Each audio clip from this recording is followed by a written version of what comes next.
तुझे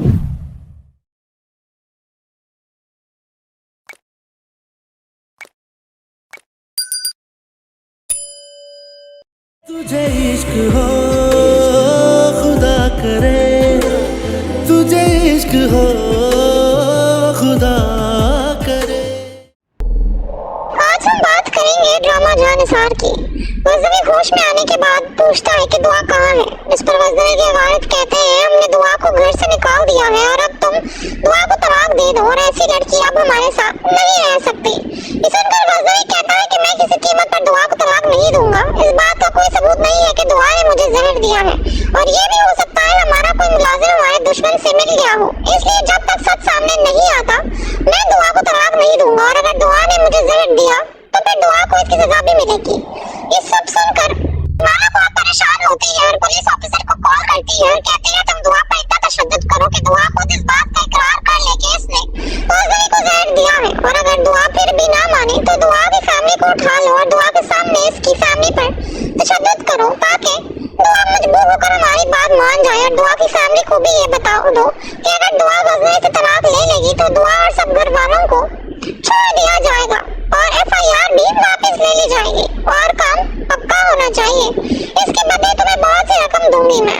इसके बाद कश्मीरा सरफराज को कॉल करती है और कहती है आज के बाद तुम मुझे कॉल नहीं करोगे, तुम्हें तुम्हारी रकम मिल जाएगी। इस पर सरफराज कहता है कि वज़नी ने दुआ को तलाक दे दी है।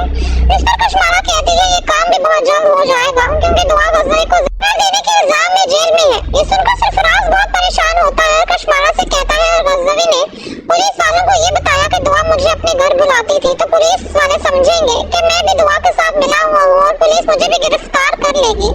इस पर कश्मीरा कहती है मैं पुलिस वालों को बहुत बड़ी रकम देकर आई हूँ, ऐसा कुछ भी नहीं होगा। जिस पर सरफराज कहता है अगर पुलिस वालों ने मुझे पकड़ा तो मैं सब सच बता दूंगा और तुम्हारा सब खेल खत्म हो जाएगा और दुआ के बजाय वज़नी तुम्हें तलाक दे देगा।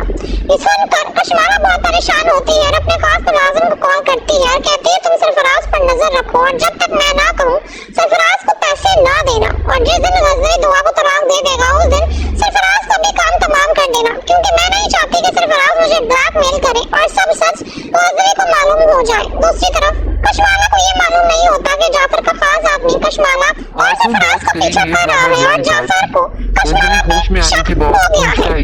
अगर आपको हमारी वीडियो अच्छी लगी तो लाइक करना ना भूलिएगा और सब्सक्राइब घर से निकाल दिया है और अब तुम दुआ को तलाक दे दो और ऐसी लड़की अब हमारे साथ नहीं रह सकती। ये सुनकर वज़नी कहता है कि मैं किसी कीमत पर दुआ को तलाक नहीं दूंगा। इस बात का कोई सबूत नहीं है कि दुआ ने मुझे जहर दिया है और ये भी हो सकता है हमारा कोई मुलाजिम हमारे दुश्मन से मिल गया हो। इसलिए जब तक सच सामने नहीं आता मैं दुआ को तलाक नहीं दूंगा और अगर दुआ ने मुझे जहर दिया तो फिर दुआ को इसकी सजा भी मिलेगी। ये सब सुनकर माला बहुत परेशान होती है और पुलिस ऑफिसर को कॉल करती है और कहती है तुम दुआ पर इतना तशद्दुद करो कि दुआ खुद इस बात का इकरार कर ले कि इसने वज़नी को जहर दिया है और अगर दुआ फिर भी ना माने तो दुआ की फैमिली को उठा लो और दुआ के सामने इसकी फैमिली पर तशद्दुद करो ताकि दुआ मजबूर होकर हमारी बात मान जाए और दुआ की फैमिली को भी ये बताओ दो कि अगर दुआ वज़नी से तलाक ले लेगी तो दुआ और सब घर वालों को छोड़ दिया जाएगा और FIR भी वापस ले ली जाएगी और काम पक्का होना चाहिए। इसके बदले तुम्हें बहुत सी रकम दूंगी मैं। इसके बाद कश्मीरा सरफराज को कॉल करती है और कहती है आज के बाद तुम मुझे कॉल नहीं करोगे, तुम्हें तुम्हारी रकम मिल जाएगी। जिस पर सरफराज कहता है कि वज़नी ने दुआ को तलाक दे दी है।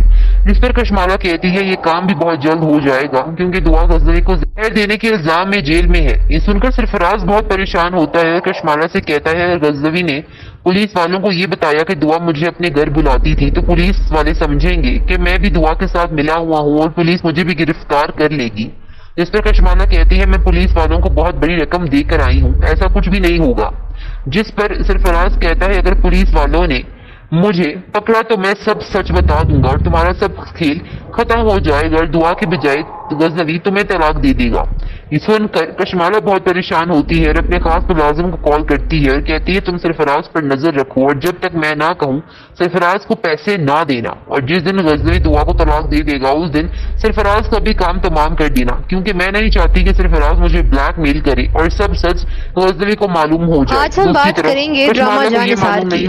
वज़नी होश में आने के बाद पूछता है कि दुआ कहाँ है। इस पर वज़नी के वालिद कहते हैं हमने दुआ को घर से निकाल दिया है और अब तुम दुआ को तलाक दे दे दो और ऐसी लड़की अब हमारे साथ नहीं रह सकती। ये सुनकर गजनवी कहता है कि मैं किसी कीमत पर दुआ को तलाक नहीं दूंगा। इस बात का कोई सबूत नहीं है कि दुआ ने मुझे जहर दिया है, और ये भी हो सकता है हमारा कोई मुलाजिम हमारे दुश्मन से मिल गया हो। इसलिए जब तक सच सामने नहीं आता मैं दुआ को तलाक नहीं दूंगा, और अगर दुआ ने मुझे जहर दिया तो फिर दुआ को इसकी सजा भी मिलेगी। ये सब सुनकर माला बहुत परेशान होती है और पुलिस ऑफिसर को कॉल करती है और कहती है तुम दुआ पर इतना तशद्दुद करो कि दुआ खुद इस बात का इकरार कर ले कि इसने गजनवी को जहर दिया है, और अगर दुआ फिर भी ना माने तो दुआ की फैमिली को उठा लो और दुआ के सामने इसकी फैमिली पर तशद्दुद करो, ताकि दुआ मजबूर होकर हमारी बात मान जाए। और दुआ की फैमिली को भी ये बताओ दो कि अगर दुआ गजनवी से तलाक ले लेगी तो दुआ और सब घर वालों को छोड़ दिया जाएगा और FIR भी वापस ले ली जाएगी और काम पक्का होना चाहिए।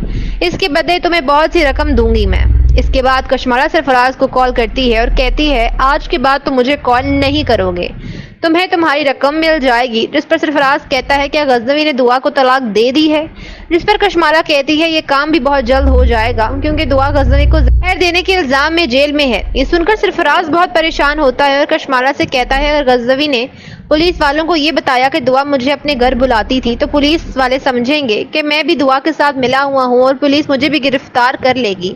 जिस पर कशमाला कहती है मैं पुलिस वालों को बहुत बड़ी रकम देकर आई हूँ, ऐसा कुछ भी नहीं होगा। जिस पर सरफराज कहता है अगर पुलिस वालों ने मुझे पकड़ा तो मैं सब सच बता दूंगा और तुम्हारा सब खेल खत्म हो जाएगा और दुआ के बजाय गजनवी तुम्हें तलाक दे देगा। ये सुनकर कशमाला बहुत परेशान होती है और अपने खास मुलाजिम को कॉल करती है और कहती है तुम सरफराज पर नजर रखो और जब तक मैं ना कहूँ सरफराज को पैसे ना देना, और जिस दिन गजनवी दुआ को तलाक दे देगा उस दिन सरफराज का भी काम तमाम कर देना, क्योंकि मैं नहीं चाहती कि सरफराज मुझे ब्लैकमेल करे और सब सच गजनवी को मालूम हो जाए। दूसरी तरफ कशमाला को ये मालूम नहीं होता कि जाफर का खास आदमी कशमाला और सरफराज का पीछा कर रहा है और जाफर को कशमाला पे शक हो गया है। अगर आपको हमारी वीडियो अच्छी लगे तो लाइक करना ना भूलिएगा और सब्सक्राइब करना पड़ती है। और मुझे फिर इन्हीं पैसों का आसरा था जो कि मैं ATM कार्ड्स और जेवर लेके आई थी और जो कि आहिस्ता आहिस्ता अब वो सब खर्च हो चुका है और अब मैं फिर से ज़ीरो हो चुकी हूँ। और मैं उनको कहती हूँ कि फ़ौरन से जाकर कोई जॉब करें, कुछ करें, घर पे कुछ लेके आएँ, लेकिन वो मेरी एक नहीं सुनता। उसकी माँ अब उसे धक्के देके कहती है कि अब भुगतो और अब यही तुम्हारा नसीब है, लेकिन वो उससे माँ से माफ़ी मांगती है कि प्लीज़ मुझे वापस घर आने दे, मैं इस इंसान के साथ और नहीं रह सकती। ये इंसान सिर्फ और सिर्फ मतलबी है और मेरे पास पैसे भी ख़त्म हो गए हैं, तो ये बहुत जल्द अब मुझे तलाक दे देगा और ये जो नौकरी ढूंढ रहा है वो इसकी यही नौकरी है कि किसी न किसी अमीर लड़की को फंसा के उसके साथ शादी करके और उसका पैसा जो है उससे लेके और उसी से कारोबार सेटल करे। लेकिन मैं ये सब नहीं चाहती, मुझसे बहुत बड़ी गलती हो गई, प्लीज़ मामा मुझे माफ़ कर दें। लेकिन अब फरहीन की माँ तो उसे माफ़ नहीं करेगी और साथ ही उसे भी अब इस बात की भारी कीमत अदा करनी पड़ेगी। और उसे अब पता चल चुका है कि जेवर तो ये सारा बेच चुकी है, पैसा भी इसके पास ख़त्म हो चुका है, मतलब कि अब फरहीन का बुरा वक्त शुरू होने वाला है। साथ ही सज्जल को अब यहाँ पे बैड न्यूज़ आएगी कि हशर का जो है वो इंतकाल हो जाएगा फ़ॉरेन कंट्री में ही और बहुत जल्द उसकी डेड बॉडी पाकिस्तान भेज दी जाएगी और इसी के चलते सज्जल फिर से अकेली हो जाएगी। लेकिन यहाँ पे अब उसकी पहली मोहब्बत जो है वो उसके साथ हमेशा रहेगी, जो कि उसका साथ देगी और उससे शादी करेगी, उसे अकेला नहीं छोड़ेगी। सज्जल बहुत रोती है क्योंकि आखिरकार उसने हशर से मोहब्बत कर ली थी और अपनी ज़िंदगी को अपने हिसाब से एक्सेप्ट कर लिया था, लेकिन कुदरत ने उसे अपनी मोहब्बत को हासिल करने का एक और मौका दिया है, तो वो इस मौके को ज़ाया नहीं होने देगी। मज़ीद जानने के लिए हमारे साथ रहिए, हमारे चैनल को लाइक शेयर सब्सक्राइब करना मत भूलिएगा। हम देंगे आपको इस ड्रामा सीरियल के मज़ीद रिव्यूज़ और आपको मिलेंगे नेक्स्ट रिव्यू में। सज्जल की सास कोई ना कोई बहाना करके यहाँ पे अब उसके भाई के वलीमे पे नहीं आती और वो कहती है कि मुझे अच्छा प्रोटोकॉल नहीं दिया। सज्जल ने इस तरह से आंखें फेरी हुई थी जैसे वो हमें जानती ही नहीं, लेकिन वो अपने भाई की खुशियों में इतनी मगन थी कि उसकी भाभी जो है वो बहुत उदास लग रही थी और इसी के चलते अब वो यहाँ पे जो है वो इशू करके यहाँ पे तो नहीं आती, लेकिन चली जाती है फरहीन को ढूंढने। वो उसका घर तो उसको पता चल जाता है, लेकिन यहाँ पे वो उसके घर जाके अब उसका बाल नोच के और उससे पूछती है कि आखिरकार तुम अपने आप को क्या समझती थी कि तुम मुझसे दूर भाग जाओगी, मैं तुम्हारी माँ हूँ। और फरहीन को बहुत ही अब यहाँ पे जो है वो पछताना पड़ेगा कि किस तरह से उसकी माँ ने तो उसे ढूंढ लिया है और वो अब कहती है और उसका सारा सामान जो है वो खोलती है और कहती है कि मेरा जेवर वापस करो। फरहीन कहती है कि अम्मी कुछ भी नहीं बचा, मैंने सब कुछ सेल कर दिया है। और उसकी माँ हैरान हो जाती है कि इतना सारा जेवर तुमने इतनी जल्दी कैसे सेल कर दिया। तभी वो उसे सारी हकीकत बताती है कि समीर के पास कुछ भी नहीं था मामा, मुझे हर चीज़ खुद से बाय करनी पड़ी।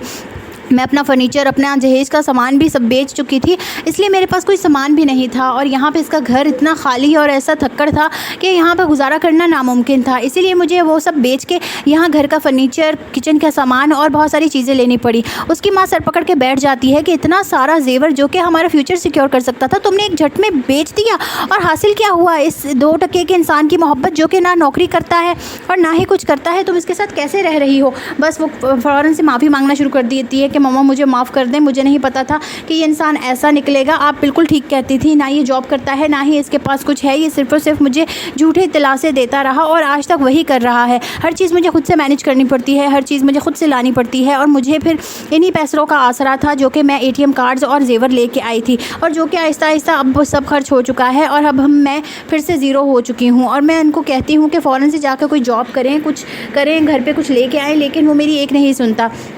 उसकी माँ अब उसे धक्के दे के कहती है कि अब भुगतो और अब यही तुम्हारा नसीब है। लेकिन वो उससे माँ से माफ़ी मांगती है कि प्लीज़ मुझे वापस घर आने दे, मैं इस इंसान के साथ और नहीं रह सकती। ये इंसान सिर्फ़ और सिर्फ मतलबी है और मेरे पास पैसे भी ख़त्म हो गए हैं, तो ये बहुत जल्द अब मुझे तलाक दे देगा। और ये जो नौकरी ढूंढ रहा है वो इसकी यही नौकरी है कि किसी न किसी अमीर लड़की को फंसा के उसके साथ शादी करके और उसका पैसा जो है उससे लेके और उसी से कारोबार सेटल करे। लेकिन मैं ये सब नहीं चाहती, मुझसे बहुत बड़ी गलती हो गई, प्लीज़ मम्मा मुझे माफ़ कर दें। लेकिन अब फ़रहीन की माँ तो उसे माफ़ नहीं करेगी और साथ ही उसे भी अब इस बात की भारी कीमत अदा करनी पड़ेगी। और उसे अब पता चल चुका है कि जेवर तो ये सारा बेच चुकी है, पैसा भी इसके पास ख़त्म हो चुका है, मतलब कि अब फ़रहीन का बुरा वक्त शुरू होने वाला है। साथ ही सज्जल को अब यहाँ पे बैड न्यूज़ आएगी कि हशर का जो है वो इंतकाल हो जाएगा फ़ॉरेन कंट्री में ही, और बहुत जल्द उसकी डेड बॉडी पाकिस्तान भेज दी जाएगी। और इसी के चलते सज्जल फिर से अकेली हो जाएगी। लेकिन यहाँ पर अब उसकी पहली मोहब्बत जो है वो उसके साथ हमेशा रहेगी, जो कि उसका साथ देगी और उससे शादी करेगी, उसे अकेला नहीं छोड़ेगी। सज्जल बहुत रोती है क्योंकि आखिरकार उसने हशर से मोहब्बत कर ली थी और अपनी ज़िंदगी को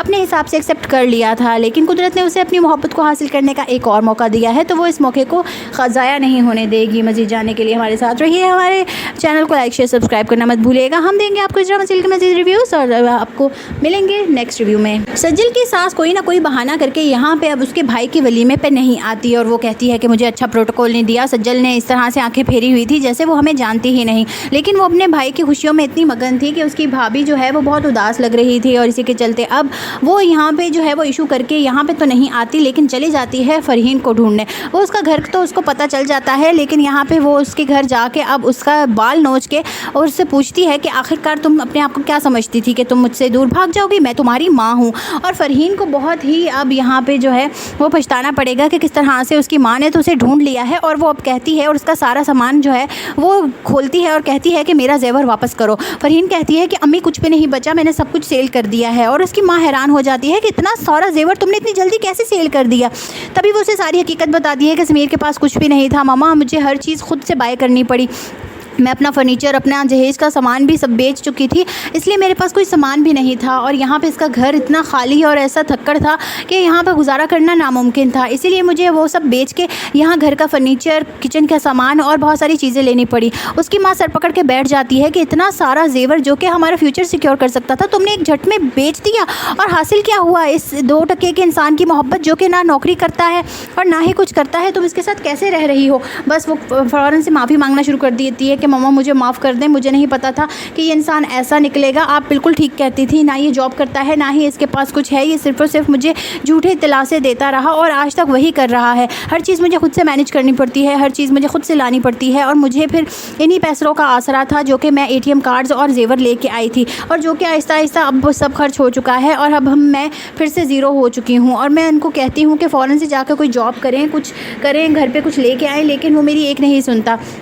उसकी माँ अब उसे धक्के दे के कहती है कि अब भुगतो और अब यही तुम्हारा नसीब है। लेकिन वो उससे माँ से माफ़ी मांगती है कि प्लीज़ मुझे वापस घर आने दे, मैं इस इंसान के साथ और नहीं रह सकती। ये इंसान सिर्फ़ और सिर्फ मतलबी है और मेरे पास पैसे भी ख़त्म हो गए हैं, तो ये बहुत जल्द अब मुझे तलाक दे देगा। और ये जो नौकरी ढूंढ रहा है वो इसकी यही नौकरी है कि किसी न किसी अमीर लड़की को फंसा के उसके साथ शादी करके और उसका पैसा जो है उससे लेके और उसी से कारोबार सेटल करे। लेकिन मैं ये सब नहीं चाहती, मुझसे बहुत बड़ी गलती हो गई, प्लीज़ मम्मा मुझे माफ़ कर दें। लेकिन अब फ़रहीन की माँ तो उसे माफ़ माफ़ नहीं करेगी और साथ ही उसे भी अब इस बात की भारी कीमत अदा करनी पड़ेगी। और उसे अब पता चल चुका है कि जेवर तो ये सारा बेच चुकी है, पैसा भी इसके पास ख़त्म हो चुका है, मतलब कि अब फ़रहीन का बुरा वक्त शुरू होने वाला है। साथ ही सज्जल को अब यहाँ पे बैड न्यूज़ आएगी कि हशर का जो है वो इंतकाल हो जाएगा फ़ॉरेन कंट्री में ही, और बहुत जल्द उसकी डेड बॉडी पाकिस्तान भेज दी जाएगी। और इसी के चलते सज्जल फिर से अकेली हो जाएगी। लेकिन यहाँ पे अब उसकी पहली मोहब्बत जो है वो उसके साथ हमेशा रहेगी, जो कि उसका साथ देगी और उससे शादी करेगी, उसे अकेला नहीं छोड़ेगी। सज्जल बहुत रोती है क्योंकि आखिरकार उसने हशर से मोहब्बत कर ली थी और अपनी ज़िंदगी को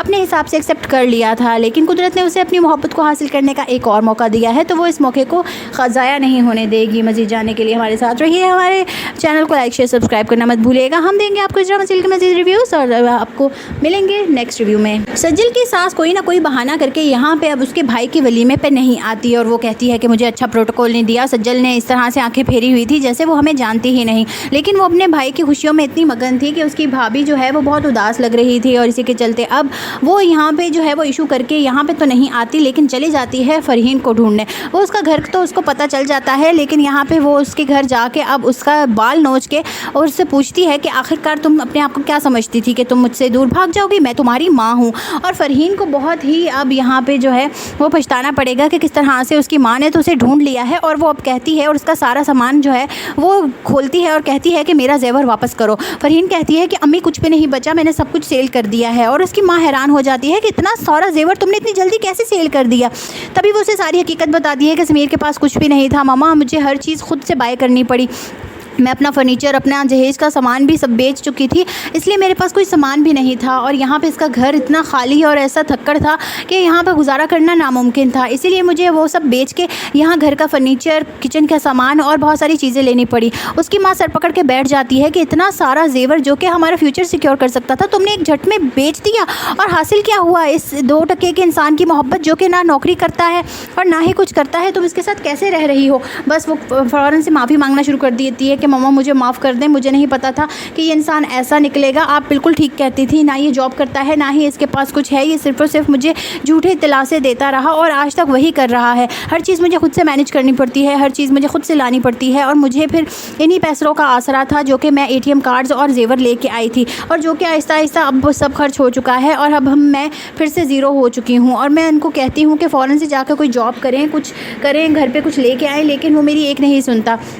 उसकी माँ अब उसे धक्के दे के कहती है कि अब भुगतो और अब यही तुम्हारा नसीब है, लेकिन वो उससे माँ से माफ़ी मांगती है कि प्लीज़ मुझे वापस घर आने दे, मैं इस इंसान के साथ और नहीं रह सकती, ये इंसान सिर्फ़ और सिर्फ मतलबी है और मेरे पास पैसे भी ख़त्म हो गए हैं, तो ये बहुत जल्द अब मुझे तलाक दे देगा, और ये जो नौकरी ढूंढ रहा है वो इसकी यही नौकरी है कि किसी न किसी अमीर लड़की को फंसा के उसके साथ शादी करके और उसका पैसा जो है उससे लेके और उसी से कारोबार सेटल करे। लेकिन मैं ये सब नहीं चाहती, मुझसे बहुत बड़ी गलती हो गई, प्लीज़ मामा मुझे माफ़ कर दें। लेकिन अब फ़रहीन की माँ तो उसे माफ़ नहीं करेगी और साथ ही उसे भी अब इस बात की भारी कीमत अदा करनी पड़ेगी। और उसे अब पता चल चुका है कि जेवर तो ये सारा बेच चुकी है, पैसा भी इसके पास ख़त्म हो चुका है, मतलब कि अब फ़रहीन का बुरा वक्त शुरू होने वाला है। साथ ही सज्जल को अब यहाँ पे बैड न्यूज़ आएगी कि हशर का जो है वो इंतकाल हो जाएगा फ़ॉरेन कंट्री में ही, और बहुत जल्द उसकी डेड बॉडी पाकिस्तान भेज दी जाएगी। और इसी के चलते सज्जल फिर से अकेली हो जाएगी। लेकिन यहाँ पे अब उसकी पहली मोहब्बत जो है वो उसके साथ हमेशा रहेगी, जो कि उसका साथ देगी और उससे शादी करेगी, उसे अकेला नहीं छोड़ेगी। सज्जल बहुत रोती है क्योंकि आखिरकार उसने हशर से मोहब्बत कर ली थी और अपनी ज़िंदगी को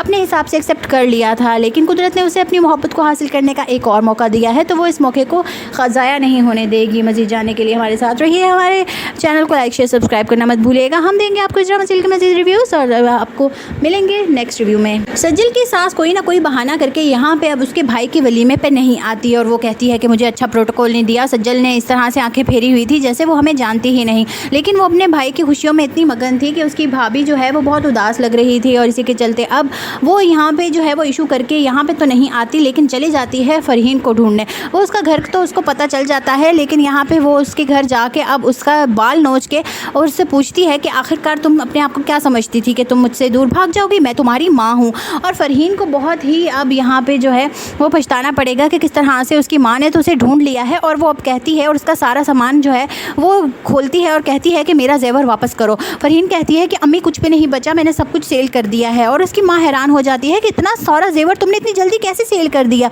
तभी वो उसे सारी हकीकत बताती है कि समीर के पास कुछ भी नहीं था मामा, मुझे हर चीज़ खुद से बाय करनी पड़ी, मैं अपना फर्नीचर, अपना जहेज का सामान भी सब बेच चुकी थी, इसलिए मेरे पास कोई सामान भी नहीं था। और यहाँ पे इसका घर इतना खाली और ऐसा थक्कड़ था कि यहाँ पे गुजारा करना नामुमकिन था। इसीलिए मुझे वो सब बेच के यहाँ घर का फर्नीचर, किचन का सामान और बहुत सारी चीज़ें लेनी पड़ी। उसकी माँ सर पकड़ के बैठ जाती है कि इतना सारा जेवर जो कि हमारा फ्यूचर सिक्योर कर सकता था, तुमने एक झट में बेच दिया। और हासिल क्या हुआ इस 2 टके के इंसान की मोहब्बत, जो कि ना नौकरी करता है और ना ही कुछ करता है, तुम इसके साथ कैसे रह रही हो। बस वो फ़ौरन से माफ़ी मांगना शुरू कर देती है कि मम्मा मुझे माफ़ कर दें, मुझे नहीं पता था कि ये इंसान ऐसा निकलेगा। आप बिल्कुल ठीक कहती थी, ना ये जॉब करता है, ना ही इसके पास कुछ है, ये सिर्फ़ और सिर्फ मुझे झूठे दिलासे देता रहा और आज तक वही कर रहा है। हर चीज़ मुझे खुद से मैनेज करनी पड़ती है, हर चीज़ मुझे खुद से लानी पड़ती है। और मुझे फिर इन्हीं पैसों का आसरा था जो कि मैं ATM कार्ड्स और जेवर लेके आई थी, और जो कि आहिस्ता आहिस्ता अब सब खर्च हो चुका है और अब मैं फिर से ज़ीरो हो चुकी हूँ। और मैं उनको कहती हूँ कि फ़ौरन से जाकर कोई जॉब करें, कुछ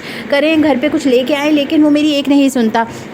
उसकी माँ अब उसे धक्के दे के कहती है कि अब भुगतो और अब यही तुम्हारा नसीब है। लेकिन वो उससे माँ से माफ़ी मांगती है कि प्लीज़ मुझे वापस घर आने दे, मैं इस इंसान के साथ और नहीं रह सकती। ये इंसान सिर्फ़ और सिर्फ मतलबी है और मेरे पास पैसे भी ख़त्म हो गए हैं, तो ये बहुत जल्द अब मुझे तलाक दे देगा। और ये जो नौकरी ढूंढ रहा है वो इसकी यही नौकरी है कि किसी न किसी अमीर लड़की को फंसा के उसके साथ शादी करके और उसका पैसा जो है उससे लेके और उसी से कारोबार सेटल करे। लेकिन मैं ये सब नहीं चाहती, मुझसे बहुत बड़ी गलती हो गई, प्लीज़ मम्मा मुझे माफ़ कर दें। लेकिन अब फ़रहीन की माँ तो उसे माफ़ नहीं करेगी और साथ ही उसे भी अब इस बात की भारी कीमत अदा करनी पड़ेगी। और उसे अब पता चल चुका है कि जेवर तो ये सारा बेच चुकी है, पैसा भी इसके पास ख़त्म हो चुका है, मतलब कि अब फ़रहीन का बुरा वक्त शुरू होने वाला है। साथ ही सज्जल को अब यहाँ पे बैड न्यूज़ आएगी कि हशर का जो है वो इंतकाल हो जाएगा फ़ॉरेन कंट्री में ही, और बहुत जल्द उसकी डेड बॉडी पाकिस्तान भेज दी जाएगी। और इसी के चलते सज्जल फिर से अकेली हो जाएगी। लेकिन यहाँ पर अब उसकी पहली मोहब्बत जो है वो उसके साथ हमेशा रहेगी, जो कि उसका साथ देगी और उससे शादी करेगी, उसे अकेला नहीं छोड़ेगी। सज्जल बहुत रोती है क्योंकि आखिरकार उसने हशर से मोहब्बत कर ली थी और अपनी ज़िंदगी को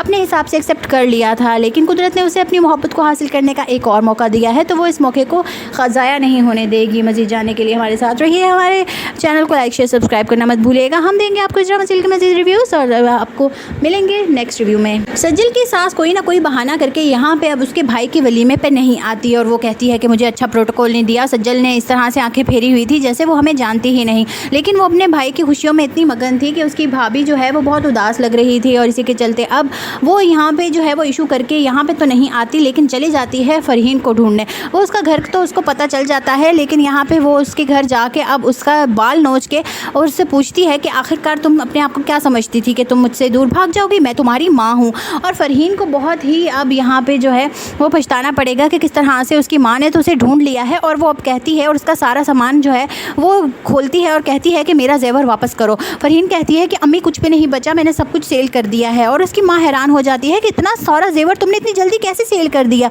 तभी वो उसे सारी हकीकत बताती है कि समीर के पास कुछ भी नहीं था मामा, मुझे हर चीज़ खुद से बाय करनी पड़ी।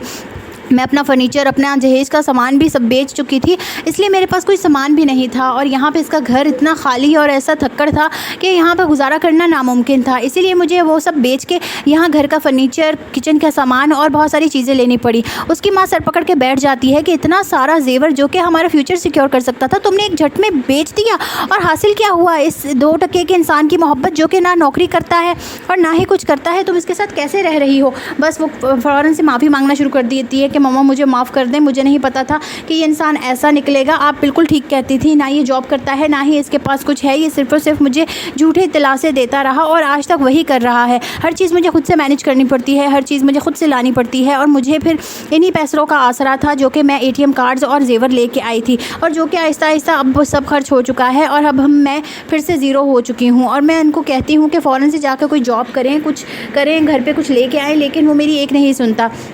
उसकी माँ अब उसे धक्के दे के कहती है कि अब भुगतो और अब यही तुम्हारा नसीब है। लेकिन वो उससे माँ से माफ़ी मांगती है कि प्लीज़ मुझे वापस घर आने दे, मैं इस इंसान के साथ और नहीं रह सकती। ये इंसान सिर्फ़ और सिर्फ मतलबी है और मेरे पास पैसे भी ख़त्म हो गए हैं, तो ये बहुत जल्द अब मुझे तलाक दे देगा। और ये जो नौकरी ढूंढ रहा है वो इसकी यही नौकरी है कि किसी न किसी अमीर लड़की को फंसा के उसके साथ शादी करके और उसका पैसा जो है उससे लेके और उसी से कारोबार सेटल करे। लेकिन मैं ये सब नहीं चाहती, मुझसे बहुत बड़ी गलती हो गई, प्लीज़ मम्मा मुझे माफ़ कर दें। लेकिन अब फ़रहीन की माँ तो उसे माफ़ माफ़ नहीं करेगी और साथ ही उसे भी अब इस बात की भारी कीमत अदा करनी पड़ेगी। और उसे अब पता चल चुका है कि जेवर तो ये सारा बेच चुकी है, पैसा भी इसके पास ख़त्म हो चुका है, मतलब कि अब फ़रहीन का बुरा वक्त शुरू होने वाला है। साथ ही सज्जल को अब यहाँ पे बैड न्यूज़ आएगी कि हशर का जो है वो इंतकाल हो जाएगा फ़ॉरेन कंट्री में ही, और बहुत जल्द उसकी डेड बॉडी पाकिस्तान भेज दी जाएगी। और इसी के चलते सज्जल फिर से अकेली हो जाएगी। लेकिन यहाँ पे अब उसकी पहली मोहब्बत जो है वो उसके साथ हमेशा रहेगी, जो कि उसका साथ देगी और उससे शादी करेगी, उसे अकेला नहीं छोड़ेगी। सज्जल बहुत रोती है क्योंकि आखिरकार उसने हशर से मोहब्बत कर ली थी और अपनी ज़िंदगी को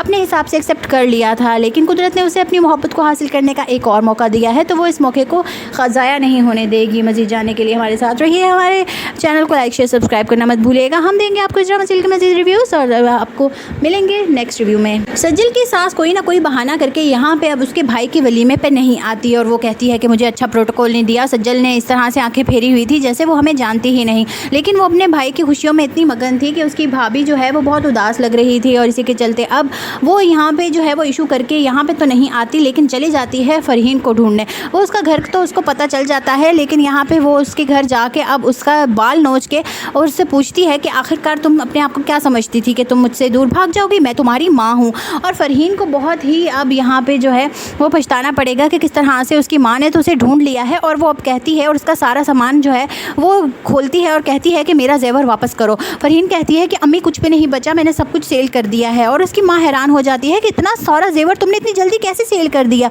तभी वो उसे सारी हकीकत बताती है कि समीर के पास कुछ भी नहीं था मामा, मुझे हर चीज़ खुद से बाय करनी पड़ी, मैं अपना फ़र्नीचर अपना जहेज़ का सामान भी सब बेच चुकी थी, इसलिए मेरे पास कोई सामान भी नहीं था। और यहाँ पे इसका घर इतना खाली और ऐसा थक्कड़ था कि यहाँ पे गुजारा करना नामुमकिन था, इसीलिए मुझे वो सब बेच के यहाँ घर का फ़र्नीचर, किचन का सामान और बहुत सारी चीज़ें लेनी पड़ी। उसकी माँ सर पकड़ के बैठ जाती है कि इतना सारा जेवर जो कि हमारा फ्यूचर सिक्योर कर सकता था तुमने एक झट में बेच दिया, और हासिल क्या हुआ इस 2 टके के इंसान की मोहब्बत जो कि ना नौकरी करता है और ना ही कुछ करता है, तुम इसके साथ कैसे रह रही हो। बस वो फ़ौरन से माफ़ी मांगना शुरू कर देती है कि मम्मा मुझे माफ़ कर दें, मुझे नहीं पता था कि ये इंसान ऐसा निकलेगा, आप बिल्कुल ठीक कहती थी, ना ये जॉब करता है ना ही इसके पास कुछ है, ये सिर्फ़ और सिर्फ मुझे झूठे दिलासे देता रहा और आज तक वही कर रहा है। हर चीज़ मुझे खुद से मैनेज करनी पड़ती है, हर चीज़ मुझे खुद से लानी पड़ती है, और मुझे फिर इन्हीं पैसों का आसरा था जो कि मैं ATM कार्ड्स और जेवर लेके आई थी, और जो कि आहिस्ता आहिस्ता अब सब खर्च हो चुका है और अब मैं फिर से ज़ीरो हो चुकी हूँ। और मैं उनको कहती हूँ कि फ़ौरन से जाकर कोई जॉब करें, कुछ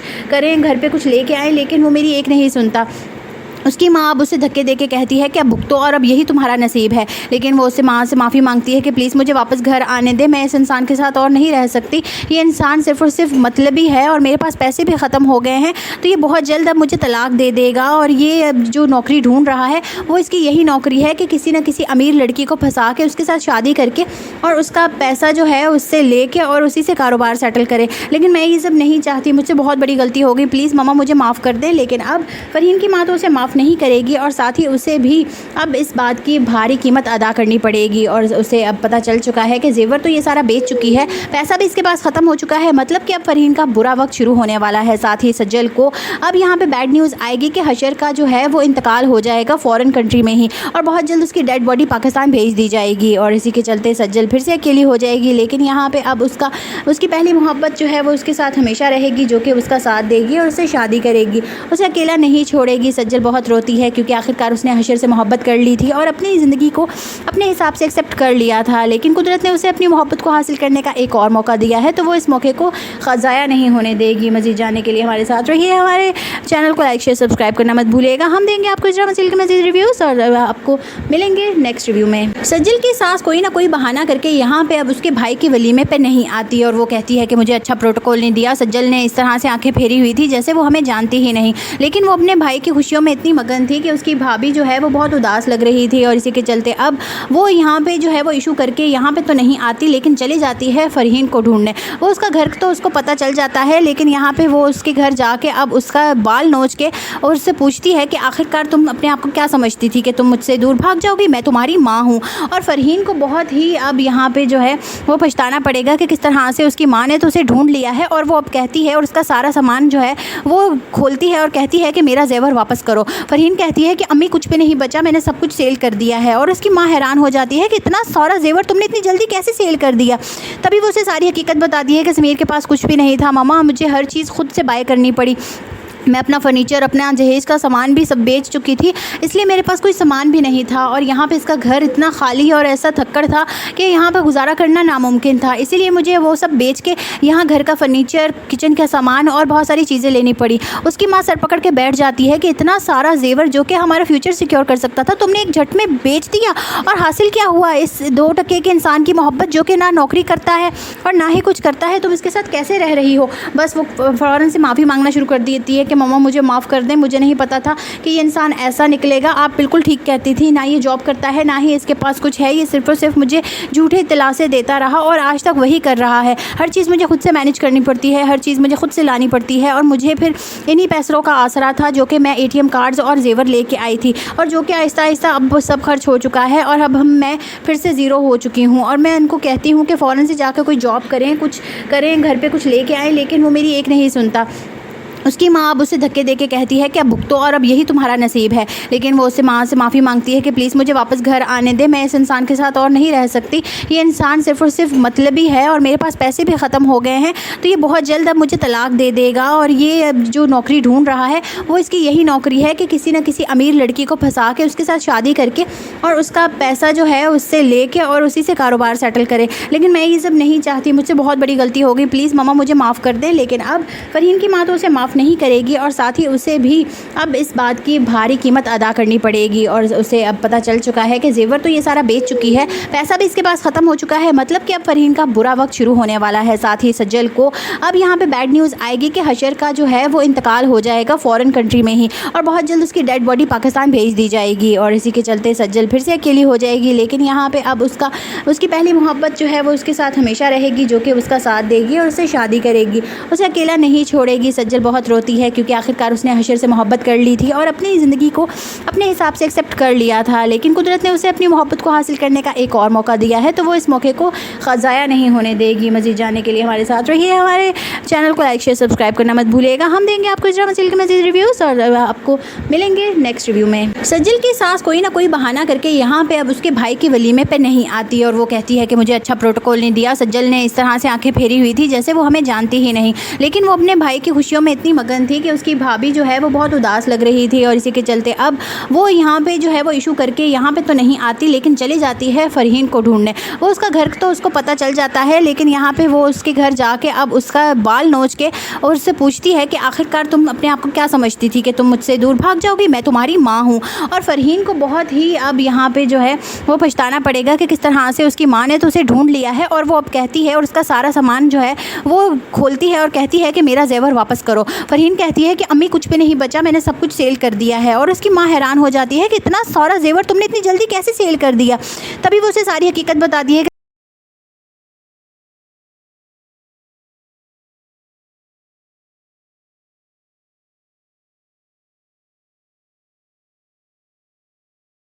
आज हम बात करेंगे ड्रामा जान निसार की। वज़नी होश में आने के बाद पूछता है कि दुआ कहाँ है, जिस पर वज़नी के वालिद कहते हैं हमने दुआ को घर से निकाल दिया है और अब तुम दुआ को तलाक दे दो और ऐसी लड़की अब हमारे साथ नहीं रह सकती। ये सुनकर वज़नी कहता है कि मैं किसी कीमत पर दुआ को तलाक नहीं दूंगा। इस बात का कोई सबूत नहीं है कि दुआ ने मुझे जहर दिया है, और ये भी हो सकता है हमारा कोई मुलाजिम हमारे दुश्मन से मिल गया हो, इसलिए जब तक सच सामने नहीं आता मैं दुआ को तलाक नहीं दूंगा। और अगर दुआ ने मुझे जहर दिया तो फिर दुआ को इसकी सजा भी मिलेगी। ये सब सुनकर माला बहुत परेशान होती है और पुलिस ऑफिसर को कॉल करती है और कहती है तुम दुआ पर इतना तशद्दुद करो कि दुआ खुद इस बात का इकरार कर ले कि इसने वज़नी को जहर दिया है, और अगर दुआ फिर भी ना माने तो दुआ की फैमिली को उठा लो और दुआ के सामने इसकी फैमिली पर तशद्दुद करो ताकि दुआ मजबूर होकर हमारी बात मान जाए। और दुआ की फैमिली को भी ये बता दो कि अगर दुआ वज़नी से तलाक ले लेगी तो दुआ और सब घर वालों को छोड़ दिया जाएगा और FIR भी वापस ले ली जाएगी और काम पक्का होना चाहिए। इसके बदले तुम्हें बहुत सी रकम दूंगी मैं। इसके बाद कश्मीरा सरफराज को कॉल करती है और कहती है आज के बाद तुम मुझे कॉल नहीं करोगे, तुम्हें तुम्हारी रकम मिल जाएगी। इस पर सरफराज कहता है कि वज़नी ने दुआ को तलाक दे दी है। इस पर कश्मीरा कहती है ये काम भी बहुत जल्द हो जाएगा क्योंकि दुआ वज़नी को जहर देने के इल्जाम में जेल में है। ये सुनकर सरफराज बहुत परेशान होता है और कश्मीरा से कहता है वज़नी ने पुलिस वालों को ये बताया कि दुआ मुझे अपने घर बुलाती थी तो पुलिस वाले समझेंगे कि मैं भी दुआ के साथ मिला हुआ हूँ और पुलिस मुझे भी गिरफ्तार कर लेगी। जिस पर कशमाला कहती है मैं पुलिस वालों को बहुत बड़ी रकम देकर आई हूँ, ऐसा कुछ भी नहीं होगा। जिस पर सरफराज कहता है अगर पुलिस वालों ने मुझे पकड़ा तो मैं सब सच बता दूंगा और तुम्हारा सब खेल खत्म हो जाएगा और दुआ के बजाय गजनवी तुम्हें तलाक दे देगा। ये सुनकर कशमाला बहुत परेशान होती है और अपने खास मुलाजिम को कॉल करती है और कहती है तुम सरफराज पर नजर रखो और जब तक मैं ना कहूँ सरफराज को पैसे ना देना, और जिस दिन गजनवी दुआ को तलाक दे देगा उस दिन सरफराज का भी काम तमाम कर देना, क्योंकि मैं नहीं चाहती कि सरफराज मुझे ब्लैकमेल करे और सब सच गजनवी को मालूम हो जाए। दूसरी तरफ कशमाला को ये मालूम नहीं होता कि जाफर का खास आदमी कशमाला और सरफराज का पीछा कर रहा है और